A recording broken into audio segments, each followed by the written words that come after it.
What is up, everybody? Welcome to Mon Goals. I am Mike. With me is Josh, and making his triumphant return to the show is Riverhounds Director of Communication, Matt Grubba. Matt, last time you were on the show, you weren't Director of Communications. Now you are. How's it going, man? It's going pretty well. Yeah. What even was I last time I was on the show? Was I writing for the Trib or for DK or who? I don't even remember how long ago it was now. Yeah, I don't recall. I think you were still with the Trib at that time, but I could be wrong. But we really appreciate you coming on. Obviously, you had a really big day today. Today was Photoshoot day. So what even goes into Photoshoot day?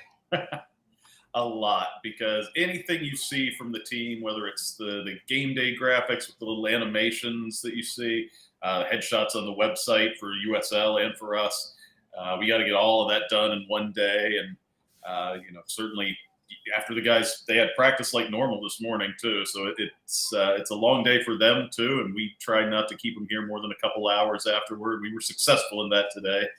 Otherwise, I would have had Bob knocking on my door. What's the holdup? So, but we got everybody in here, and hey, I'm looking forward to the season because I think we've got a pretty good team, and this is just one of those things that's sort of an every year ritual. You have to go through it with a new group of guys, and for a guy like Kenny, who's 5 years in now, he's filling out. We try to change the questions, so they do a personal interest questionnaire.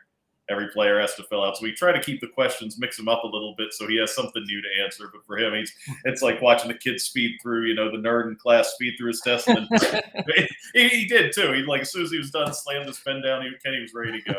So it was a good day.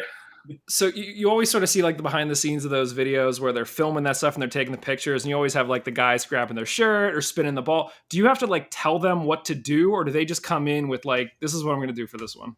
So I actually have to give credit where credit's due. I mean, these both contracted workers for us, but Matt Shuck is the name of the photographer who comes in. He's done our stuff really for.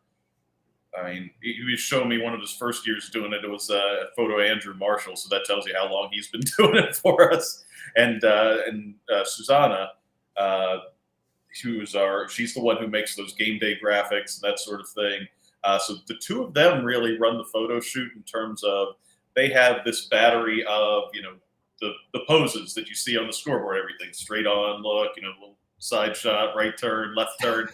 So they go through all of those. And then they have the different props, and they come in with an idea of what they want to do. But if the players, it's like, oh, I want to do this, if it works for the camera, some of them come with their own ideas, their own ball tricks.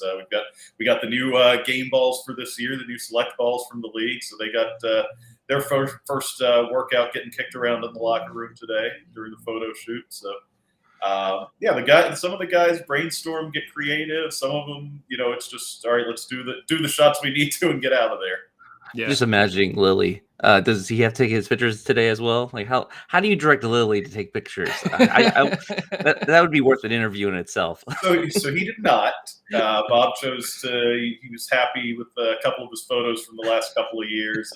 And to be fair, I mean, he's been doing this long enough. He hasn't changed that terribly much. So he said, take one of the good ones, in the last couple of years, and we are fine with that. That's funny. Well, okay, so let's talk a little bit about we already sort of referenced here that you went from being a reporter that covered the Hounds, with Trib and DK, and your job was really sort of analyze and judge the team from the outside. And now you're the team's director of communication. So how has your view of the organization changed from being outside of it to now being on the inside of it? So there's a couple of different angles to that. Being on the inside, for me personally, I'll just start out with that. I enjoy it, after years as a journalist where, even when you're a Pittsburgh reporter in a league against other cities, you cover the one team regularly, but there's still a impartiality you're expected to have.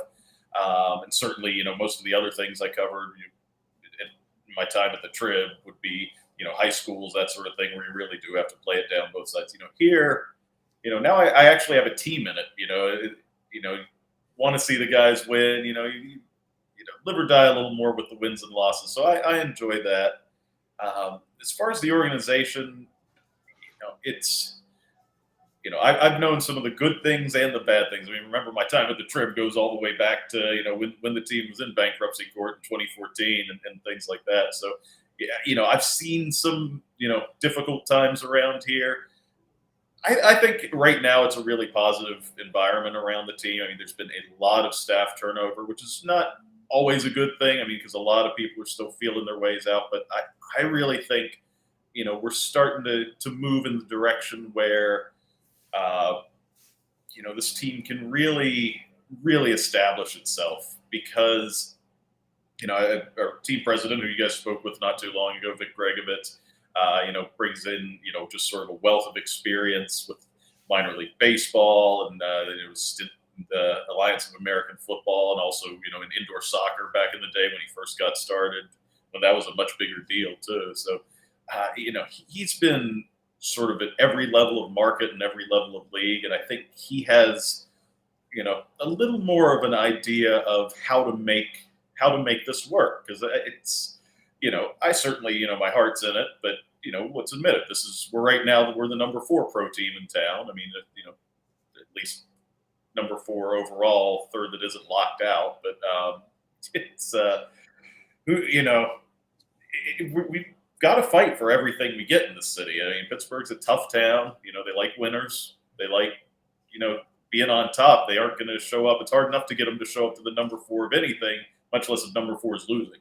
Right. And it's so there's some real unique challenges to it. I think the pieces are in place to get things going the right direction. And now the biggest thing, like we need fan support. I mean, that's fans. We've had some good crowds the last year. I shouldn't say last couple of years because obviously no crowds 2 years ago. But some positive movement in that direction, and it just needs to be is consistent. It's incumbent upon us to have a good product on the field, but also a good product off the field, and make this an event people want to come to. And hopefully, last year was a good first step coming out of the pandemic. This year, I mean, on and off the field, I think we're very optimistic.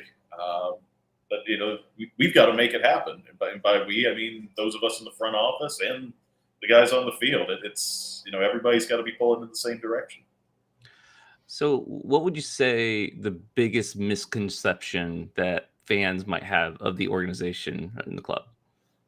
Well, I'll tell you right now, the one that I sort of grit my teeth at and have to correct people all the time. They always, people always slip up and want to say minor league. Minor league. And I have to explain people. Minor league, I mean, to me, means that you're a farm team or a feeder team for another club, and sort of as baseball, as hockey is set up, and basketball now with the G League. Although the basketball is probably the sport most like soccer in the sense that you have leagues around Europe, around the world where guys can go and be profitable. So I have to remind people we're not a minor league team. We are not subservient to any major league club, any higher division team. If a guy hits the free agent market, we're in there bidding for that player's services just the same as an MLS team is. A team in another country, Central American team, that sort of thing.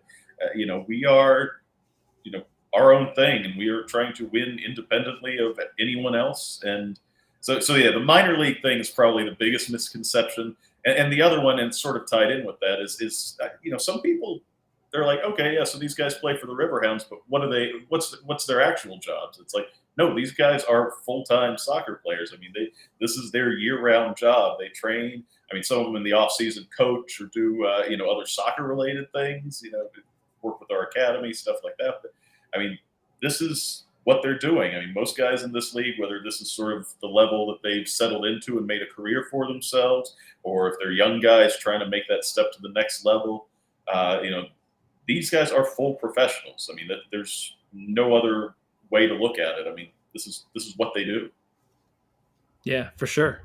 I'm always curious. You guys, it's full credit to you. It seems like once you came in, there was sort of a tonal shift in terms of the various social media communications that were going on with the team, sort of the way that the team approached just sort of its outreach with fans to a certain extent. And so just from like the marketing communication standpoint, I'm just very curious, where do you sort of get your inspiration? Where does the team get their inspiration for how you decide, tone and stylistically? And we're going to get to in a minute here. I think everyone's been enjoying the teases that you've been putting out about player signings that are all emoji. Like, it becomes a game and it becomes a lot of fun, and it feels like there's more interaction with the fans. So where does that come from? Like, are you looking at other teams and saying like, oh, they're doing something cool, or yeah, where do some of those ideas come from? Yeah, it's funny you asked me, and I appreciate you saying that you guys enjoy that sort of stuff. But for me, it was something I had to learn as well, because coming from journalism background, try to keep things as factual, as informative as possible. But I think the big word you said there, and I'm trying to remember exactly how you said it, but it's interaction, it's engagement is what you're really looking for, and that's something that, I mean, really, it's all right. I go on Twitter, I go on Instagram, on my personal accounts. It's what sort of things do I see that I was like, oh, that's pretty funny, or that's pretty clever. Do I want to interact with? And so a lot of it's personal experience, and it's been a lot of open ears stuff on my part too, because I came in. There's some teams in our league that do really well on social media. Some of them even push boundaries that where I sort of like, ooh, can you do that? I'm not going to call anything out by name, but if you guys are following the league in the offseason, you might know a couple of the certain comments that see. But I just think watching teams like New Mexico, Tulsa, Oakland, just offhand, like different teams that they're in different markets that are different. I mean, Oakland maybe is similar to Pittsburgh in being sort of a major league city, or at least in that's their tradition, that sort of thing. I know they're just down really to the A's at this point, but so you have that sort of thing, but also a team like a Tulsa, to the way that they engage and sort of they're their own thing and they identify with the community. I think that more than anything is the next step we need to take, is where everybody talks about Hounds, or you guys, I shouldn't say everybody, you guys talk about Hounds soccer and the Pittsburgh soccer team and everything. I want to see more where people are saying Pittsburgh and not necessarily have to say Hounds or soccer. I want us to be so ingrained in it that people associate Pittsburgh, whether it's our merchandise, whether it's anything like that, like they don't even care that we're a soccer team, but it's cool Pittsburgh merchandise and they want to pick them up. I think that's the next step we really need to take, as a club, is to just, truly become part of the fabric. I mean, we're never going to be, or I shouldn't say never, but it takes a long time to be the Steelers, to be something where you're so just, I have family in Australia, and it's like when they hear Pittsburgh, it's like, oh, the Steelers, like that's what they know of the city, and that's really it. Like the next question is that close to Philadelphia? What's the next question? So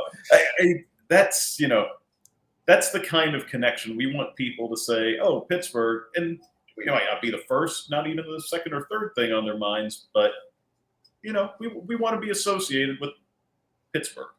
Yeah. I just completely randomly, I saw, it was an interview with, I think, Bob Odenkirk. And he was wearing a New Mexico United hat. And I was like, oh, okay. Like, that's cool. So now we just need to get some celebrities to start wearing some Hounds gear. And the logo looks good. That's what we're trying to do. I mean, actually, it was a random moment. We heard Pat McAfee's show, his podcast, had a brief Hounds mention a few weeks ago. So, every little thing like that helps. And we try to do outreach to, I bristle a little bit at the word influencers, because to me, that's like, I'm just thinking, little kids eating Tide Pods on their,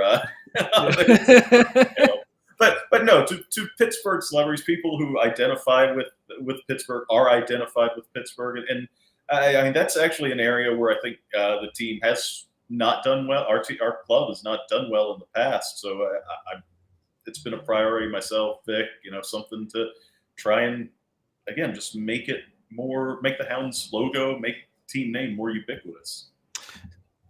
Good. I was gonna I see. I'm looking at the comments now. JF we should get Snoop. Yeah, that'd be a great connection. Real quick before we get to the next question, I have another sort of follow up. You mentioned interactivity, and I have to ask, even if you can't tell us, do you know what's going on with this app? When Vic came on, he was talking about this app and like what could be going on with fans and stuff. Is there anything you could tell us about this app? I can tell you that it exists, and we've seen it in testing mode and that sort of thing. I wish I did have a launch date for you. I would certainly love to make you guys the forum to share that. Unfortunately, the date isn't known yet, and anyone, I don't know if you guys have ever been involved in app development, and thankfully I haven't had to do too much with it. This is actually an area where I got to give Lindsay, our digital media manager, she's been sort of the point person on this and done a great job with it. But yeah, we're at the stage where picking a date is going to come pretty soon. So We'll see it. I mean, we want to get it out there so that if not for the home opener, certainly, as games go on, because it's going to be, ticketing and just like other team apps you see. I mean, I'm a Pitt basketball ticket holder, and show up to the game, your tickets are on your phone, you can order food at the concession stand from it. It's that sort of convenience and interactivity that we're hoping to bring. So going back to like social media and that kind of stuff, is you were talking about, looking at other teams and what they're doing and kind of getting inspired by that. Is there any team in particular that you kind of look at what they're doing and maybe we're not there yet because of like manpower or money or that kind of stuff that you're kind of aspiring to get to? Oh man, I'm trying to think. And what's funny is they have us vote at the end of the year for like awards for in-house other departments, and I'd have to go back and even look at who I'd ended up deciding on for best, social media, digital media. You don't vote for yourself? You cannot vote for yourself, nor would I for social media. That's been a learning on the fly thing. But I mentioned New Mexico. I mean, to me, it's the teams that generally have a good brand across the board, that it comes so seamlessly to them. Louisville's a great example out east. As much as one logo through the years, people like to take jabs at them. People like to take jabs at them because they're good every year. I mean, who wouldn't? Yeah. I mean, who wouldn't want? They're the only team in the East with more wins than us since Bob got here. So even he'll tell you, like, that's the target. But the teams that have such a distinctive brand, it makes the content so much more easy, I think, once you have that template and that groundwork laid. And that's something we're working toward. But again, some of these teams, do have like a full-time graphic designer on staff. We do not have that.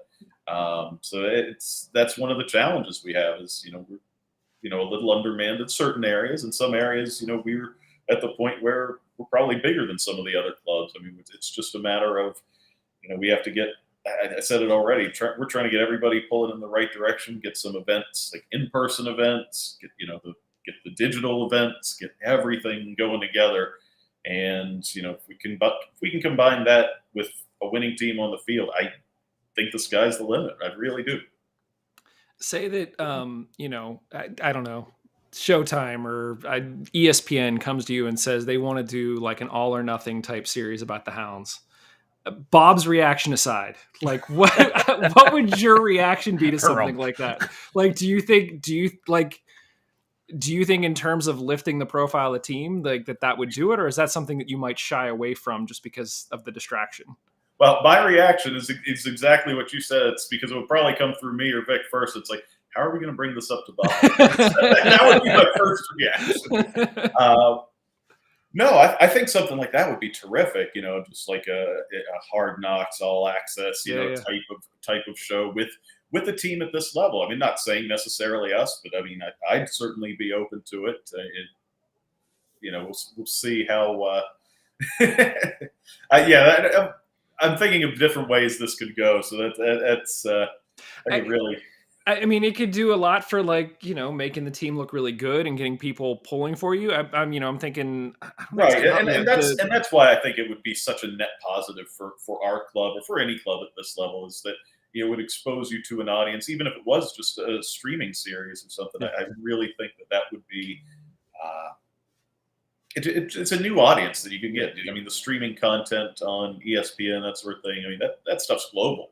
That's not. I mean, the streaming, for our leagues, just North America, and they do have deals in a few other countries, but it's like I mean, Rochester's going to have one coming up here. I think with I think that whole thing, Rochester Rhinos, they're going to have. Right. I forgot about that. Yeah. Florida or whatever. Mm-hmm. Yeah. Yeah, and that's and part of that, of course, is the new. Well, it's not new. Jamie Vardy's influence at Rochester, and it's got the big name, sort of the shiny object with him, and but the Dworkins that have owned Rochester since they were the Rhinos, that sort of thing. They're doing their own thing with going to MLS Next Pro and everything. But even when they were in USL, I mean, they were very much. I mean, I know Tuffy got to know them pretty well, and they're same sort of owners in the same sort of spot too. That trying to make an old traditional U.S. soccer brand viable going into the 2020s, and different ways to do it, and more power to them. I mean, I wish them luck because we aren't playing against them if we see them in the cup. I hope they lose. I got to ask you because you brought it up. What are your thoughts on the whole MLS Next Pro thing? This is one of those where I do have to be careful what I say necessarily.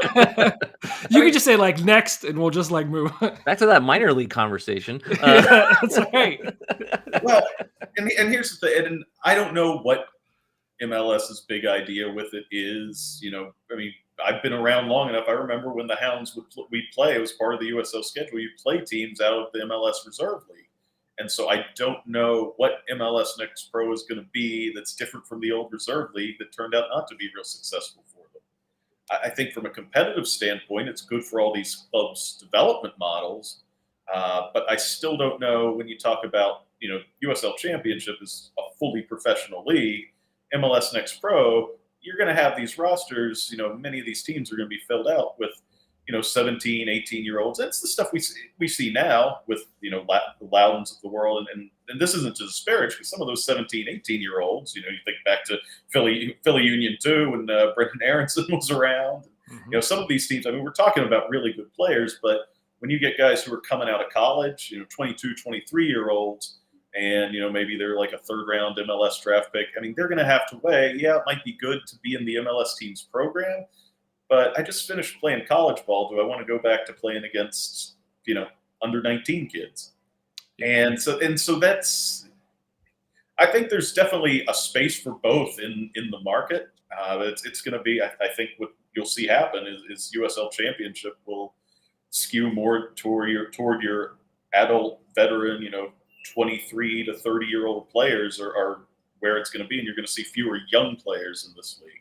And I think that could be a good thing for the USL. I think it could be good for MLS Next Pro. I think they can both coexist. Again, my skepticism toward MLS Next Pro really just on so far I've yet to see. All right, so what's going to be different from the old Reserve League?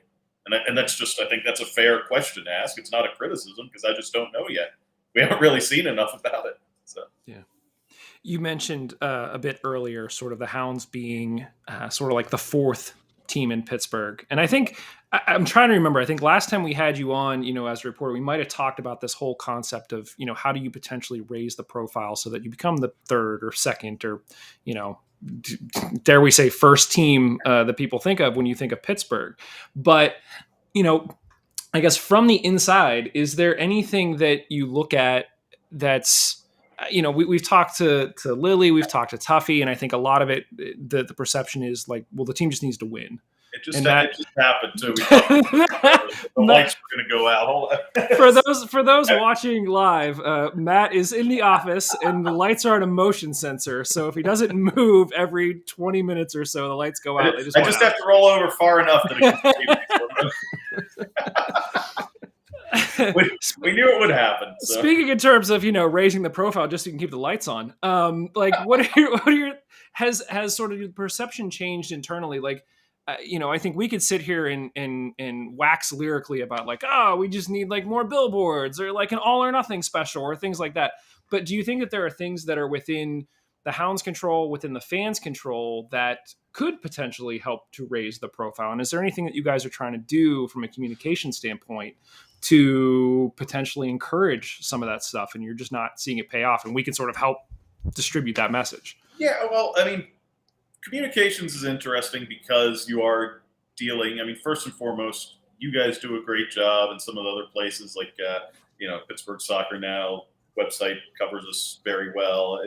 Some of those, but it's there's still a lot of value in legacy media, in TV stations, in newspapers, that sort of thing. I'm fortunate enough to, because of my time at the Trib, I've got pretty good connections.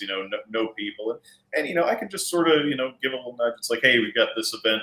I kind of know what appeals to them. The trouble we run into is it's what do we put out there that will get them there without being nudged or without having a day in something, just to get it to where this is an everyday stop for them. I mean, and maybe not even necessarily every day, like you have a Steelers beat writer, but an every week drop in. And I was fortunate enough to in my time be able to do that at the Trib, but I'm balancing that along with covering high schools and small college stuff. So that's the challenge, is just trying to. I don't want to say you have to remind people, but you have to just make sure it's like, hey, we're not going anywhere. We're still winning. Which that is part of the equation, but it's the other part is it's not really a communications department thing, but it's the whole team in terms of marketing, that sort of thing, and we do have to do more to. I mean, you mentioned billboards, and Joe. I mean, that's sort of an old style thing, but there will be a couple. Don't worry. But it's finding those new ways to outreach to the community, to outreach to fans. I mean, right now we've had some work with some. I got to again be careful and stuff we haven't announced yet. Make sure I don't say anything. Before. Oh, you go ahead. It's fine. Go ahead. It's fine. Yeah. It's fine. We won't tell anybody.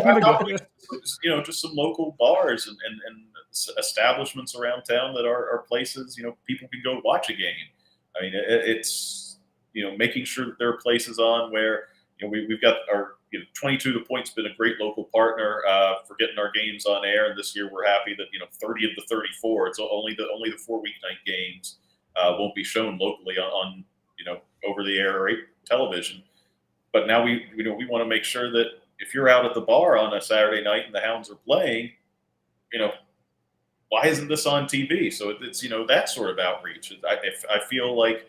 I talk about, the Hounds logo needing to be ubiquitous. It's, making sure our schedules in bars, on posters or on college campuses, or, in their student buildings where they have, the Steelers schedule, Penguins schedule, for the student rush tickets, that sort of thing. We need to make sure that we're right there side by side with them, and, make sure those games are on TV and local. So people who might not have a clue we have a professional team here. They might walk in somewhere just out with friends and be like, oh, what's this? And see Pittsburgh. It's like, where are they playing? It's like, oh, they'll be in some place on Carson Street. It's literally 20 blocks that way. and that's the kind of awareness. It's not even it's not paid advertising, it's the organic advertising. It's just being out there, being part of it. And I'll go ahead. I don't think this is a big scoop or anything, but it's like making sure we have a presence in the St. Patrick's Day parade in a couple of weeks here in town, which, is a little tough because that's the day of our season opener down in Memphis too. But it's, just making sure that, city events, municipal events, community events, or just around Western PA, not just in Pittsburgh, that we're involved. And that is more than any, ad buy to put on, a 30-second spot, on the radio or whatever it might be. I think the most valuable thing for the team is, heck, I would love it if somebody were selling knockoff Hound shirts on Penn Avenue in the Strip on a Sunday morning when people are going out for brunch. I mean, that's when we know we will have made it. If we've got those bootleg Hound shirts. I was going to say, don't sue me, and I'll say done. Like, I'll just show up and sell bootleg shirts. No big deal. As soon as we get those, just like the airbrush Troy Polamalu. Matt said this is what he wanted, guys. Like, doing my part. Doing my part. Right. So part of that, like you were talking about earlier, is having a winning team, having a team that Pittsburgh can rally behind, and putting on your reporter hat of old. How do you think the team is this year? Do you think we have that team this year? I think we're going to have a very good team. I think just first of all, with the players we had back even before the additions, I think we had a very nice core there, and I think the parts coming in. I mean, Dean Kelly. Still, you guys have seen some of the preseason games. He's still got it. He can turn and finish with the best of them that this league's ever seen, and he's going to be a great addition. And you look back at the team last year. Russell played every game. Alex Dixon played every game. They didn't necessarily start everyone, but they were in all of them. You don't want to put that sort of burden on guys. Over the course of what's now a 34 game plus cup match season. And so I think with the addition of depth, up front, with some of the center backs we brought in, that it would be able to get a good rotation there as well, because that was where, last year, it was a lot of times the same 3 or 4 guys. There might be one able to rotate through, but then, if anybody gets called up internationally, anything like that, suddenly you're out of depth again. And, while the quality is there in each of them, by the time you're at game 34 of a season, guys' legs are heavy. And if maybe they've only played 28 or 29 of the 34 games, and if we've still been able to be competitive and be at the top of the conference there, I mean, that's Bob's dream scenario, is that if we can be at the top of the conference and he hasn't had to play anybody more than 30 games, give everybody, 1 day off a month all through summer or something, that would be a dream scenario for him. And I can tell you that just from conversations we'd have. I mean, as remarkable as Danny Griffin's 2-year run has been for us, never missing a game, starting every game, Bob would love to give Danny a day off. But it's a matter of where we are in the standings. It's the way we were last year in the division. We couldn't afford to give any points up, so we had to keep trotting them out there. Yeah. So, reading between the lines, Matt's saying we're going to have a lot of depth. So keep an eye out for that this year. That's fair. You mentioned I'm tempted to ask you about some crazy Bob stories, but we'll save that for maybe off air, just because I'm sure that you have some. But yeah, we'll keep it clean. So one of the things that I mentioned, I think at the beginning, and I told you off air, how you've been killing it, sort of with the emojis on social media, trying to leak out what players might be signing, and everybody gets into a game of trying to guess what they are. We put together our own emoji challenge for you, Mr. Grubba, and we're gonna see how many of these you can guess. Now they're all related to the Hounds, so I will sort of preface that, and nothing going back like years or anything like that. It's all like modern day Hounds. And while I understand that this is also a podcast, which is a very audio based setup, we're going to have Josh, who also has not seen these. I'm going to throw the emojis up on screen, and Josh is going to describe them so that I don't give stuff away. And we'll see how many of these you guys will get. And I'll give you, a few seconds to sort of talk. You guys are in this together. You guys sort of talk through it. And if you get ultimately stuck, then I'll jump in and I'll try to give you some hints. Okay. So here comes the first one. Well, hopefully this one's pretty straightforward. So Josh, you want to describe it? I already know what it is, though. Okay, so it's an island. It's the island emoji. It's a blue shirt emoji, and it's a crescent moon emoji. Mm-hmm. I mean, at first thought was City Island, but now I realize there's no city. That's the same place. That's I see the island emoji. I'm not around way too long that we keep going back to the City Islanders. So it has nothing to do with City Island. Has nothing to do with City Island. Man, how can you use that emoji then? Is it the okay, this we're far too quiet for audio podcast. Audio, no, think palm. Is it the island? Is it a palm tree? Is it what think of the think more palm tree with the shirt than anything else. Hawaiian shirt. There it is. It's Hawaiian shirt night. Good job, Josh. Okay. All right. Let's see. What about? Which, by the way, we have no Friday games this year at home. I know. No Hawaiian shirt night. What about this one, Josh? It's a crane. Oh, that's an easy one. And it's a helmet. I wonder what that one could be. I mean, that's got to be our friends in the Paul Child stand. That's Steel Army. There you go. All right, let's see if we can make this a little bit more difficult. Okay. Waving hand, a check mark, and a soccer stadium that says goal. Waving hand, check mark. So I'm lost already. VAR. I said it sounds related, so it can't be VAR. So never mind. No. All right, when you're VAR once, I don't know if you guys. Yeah, we did. I remember that. Yeah, we tested game VAR against Toronto back like 5 years ago. Now they were testing it. Yeah, that's a story right there. When you wave your hand, what are you oftentimes doing? Saying goodbye. I don't know. Or the wave. No. What's the opposite of goodbye? Hello. Hello. What's another way of saying hello? Hi. Hola. Hi. All right, you're gonna have to give us this one. Yeah, help us out here. Highmark Stadium. Oh, Highmark. Oh, come on. All right, this one goes with it. Let's see. Can you guess this one? Well, at least now I feel good that if you guys are getting stumped by the ones I was doing, this is like revenge. So that's right. This is total revenge. We have a whole Discord to decipher the ones you do, so it's a little bit different. Yeah. There's a whole brain trust of people trying to figure it out. All right, so this one has the train, subway looks like almost, and then a black box. It is where is the train at? It's train stop. Station Square. Station Square. There it is. Okay. All right. I'm not. Right, okay. I see where that was going. That works. All right. I got a couple more. We won't go through all of these because I could tell they're a little bit painful. This one.